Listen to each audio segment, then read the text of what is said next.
Ils ne sont jamais contents. Sylvie est manageuse dans l'industrie.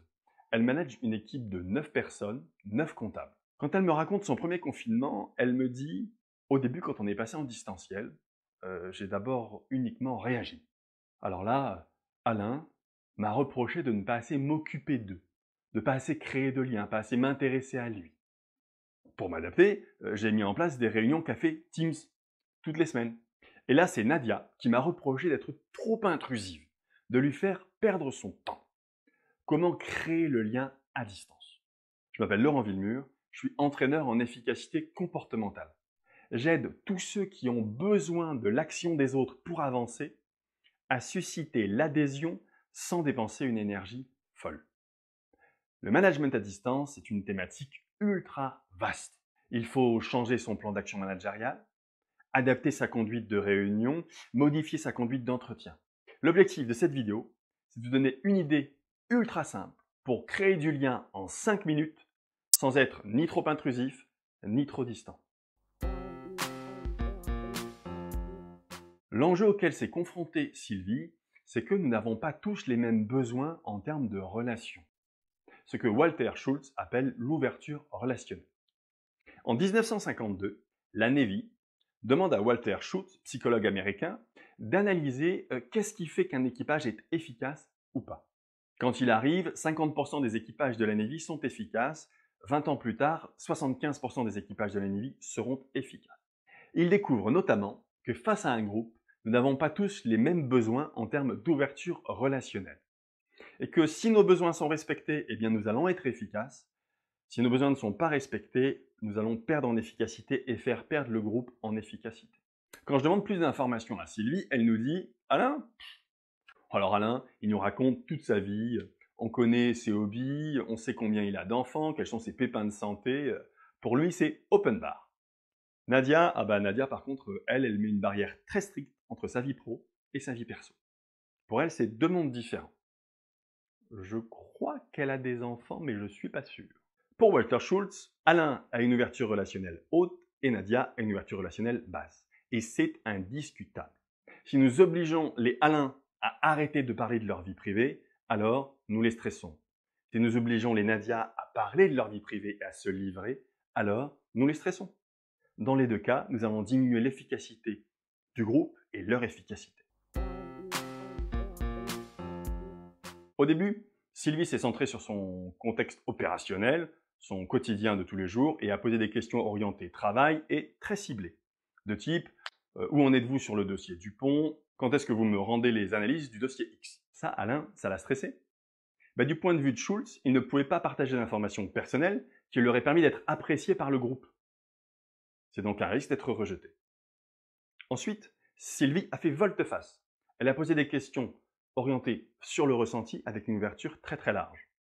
De type, comment est-ce que vous vous sentez en ce moment et pouvez-vous nous partager pourquoi? Sélectionnez un émoticon émotionnel à nous partager tous les jours et dites-nous un peu pourquoi vous vous sentez comme ça. Là, c'est Nadia que ça a stressé. Oui, d'après Schultz, ça l'a obligé à partager des informations personnelles qui lui donnaient le risque d'être rejeté par le groupe. C'est donc stressant. Pour créer du lien à distance et être ni trop intrusif ni trop distant, je vous conseille de poser une question orientée au ressenti et qui en même temps laisse à votre collaborateur le choix de parler pro ou parler perso, de parler un peu ou de parler beaucoup. Comme ça, en fonction de son ouverture relationnelle, il pourra avoir une réponse qui sera confortable pour lui et se sentir en lien avec le reste du groupe. Voici 3 exemples de questions que vous pouvez utiliser au début de vos réunions pour créer du lien. Je vous invite dans vos commentaires à me partager les questions que vous utilisez vous ou les réactions que vous aurez une fois que vous aurez posé ces questions. Partagez-moi comment vos équipes ont réagi, ça m'intéresse. Première question, quelle est votre météo interne aujourd'hui? Alors vous allez voir, ceux qui ont une ouverture relationnelle forte vont vous raconter quand c'est des bourrasques, c'est du soleil parce que ça leur fait penser à, et vont parler pendant 15, 20, 30 secondes. Ceux qui ont une ouverture relationnelle basse, eux, vont vous dire « ça va ». Deuxième question que vous pouvez utiliser, si votre télétravail était un pays, alors quel pays est-ce que ce serait? Là encore, ceux qui ont une ouverture relationnelle haute vont vous parler de leur ressenti avec le pays, vous partagez qu'ils avaient passé des vacances superbes au Brésil ou qu'ils avaient eu plein de problèmes à Madagascar. Ceux qui ont une ouverture relationnelle basse vont vous dire bah, la France parce que c'est là que je travaille. Troisième question que vous pouvez poser, c'est qu'est-ce que vous voulez partager avec les autres personnes de l'équipe sur votre semaine qu'ils ne savent pas encore? Et ça, c'est la question que Sylvie a posée la semaine dernière à son équipe. Alain a partagé qu'il avait eu beaucoup d'anxiété à la suite d'un échange assez violent au téléphone avec un de ses collègues. Et Nadia a partagé le fait qu'elle avait découvert une nouvelle fonction de l'outil comptable qui permettait de gagner du temps dans le traitement des données. Alain a trouvé que c'était très agréable de partager des choses privées.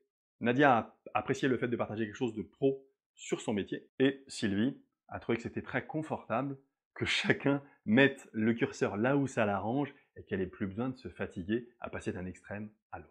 Truc important. Si vous souhaitez que cette question elle puisse créer un lien, il faut qu'il puisse répondre avec sérénité. Et donc, je vous invite, vous en tant que manager, à être la dernière personne à répondre à la question. Surtout, ne donnez pas d'exemple de réponse attendue. Ça reviendrait à donner une injonction aux gens, d'en dire beaucoup si vous donnez une réponse très fournie, ou d'en dire peu si vous répondez en 3 mots. Or, ce que nous dit Schul, c'est laissons chacun s'adapter à son besoin. Ceux qui veulent partager beaucoup, partagez peu, partagent peu. Cet échange, il va durer entre 5 et 7 minutes. Une fois que c'est fait, le groupe est créé, votre lien est donné et vous pouvez aborder les sujets opérationnels beaucoup plus efficacement. Alors, laquelle de ces 3 questions est-ce que vous allez utiliser? Ou est-ce que vous allez en créer une nouvelle et comment vont-ils réagir? Je vous invite à tester, créer ce lien.